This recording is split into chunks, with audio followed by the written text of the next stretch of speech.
बाचा सलामत दिल वारो चियो। बाचा सलामत जो खैर। सही आ। अरे मंगणार तोखे मुंहिंजो हिकिड़ो ज़रूरी ऐलान करणो आहे ॻोठ में। जी साईं हुकुम कयो। कहिड़ो ऐलान कराइणो आहे तव्हांखे? इहो ऐलान करे अचु ॻोठ में शहज़ादी खे हिकु बोलो खणी वियो आहे अते जबलारी चोटीअ जे गार में। जेको बहादुर शहज़ादीअ खे हुन बोले खां बचाईंदो उन बहादुर जी शादी मां पंहिंजी प्यारी शहज़ादीअ खां कराईंदुसि ऐं पंहिंजी सल्तनत जो बादशाह कंदुसि हुनखे। ठीकु आहे हुज़ूर।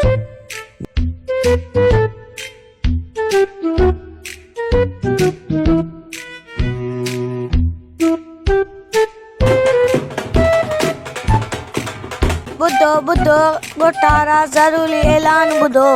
जीअं त बादशाह सलामत जी प्यारी शहज़ादीअ खे बोलो खणी वियो आहे।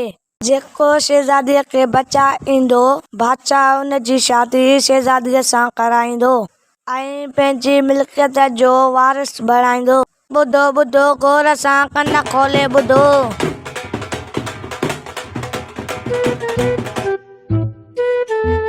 शहज़ादी खे त मां ई बचाईंदुसि उन बोले दरंदे खां।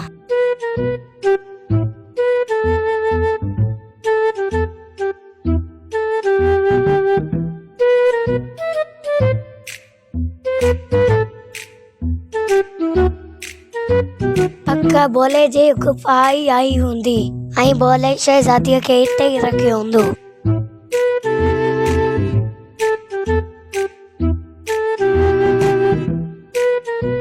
मुंहिंजो अंदाज़ो सही निकितो त बोले जी गुफा ई आई आहे। ओ शहज़ादी, पर बोलो भी शहज़ादीअ जे पासे में वेठो आहे। हाणे मूंखे हिम्मत करे बोले खां मुक़ाबिलो करणो पवंदो तॾहिं मां शहज़ादी खे बचाए सघां थो। अबू अबू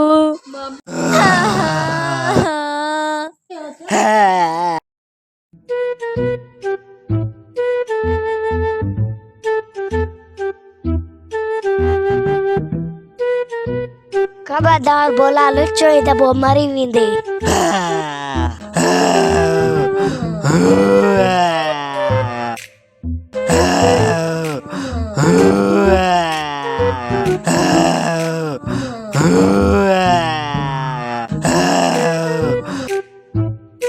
शहज़ादी रोयो न, मां तव्हांखे बचाइण आयो आहियां। घबरायो न, बोलो मरी वियो हाणे रुॼो मने।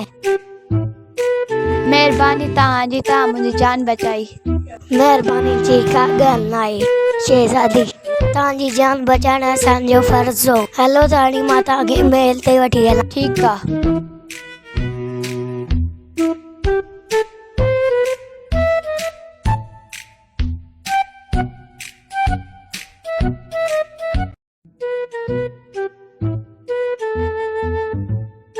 बाबा माचियस मुंहिंजी धी बिस्मिल्लाह बिस्मिल्लाह। महिरबानी जवान तो मुंहिंजी धी खे बचायो। मां तुंहिंजा थोरा कॾहिं न थो लाहे सघां। हाणे मां पंहिंजे कौल मुताबिक़ पंहिंजी प्यारी शहज़ादी जी शादी तव्हां सां कराईंदुसि।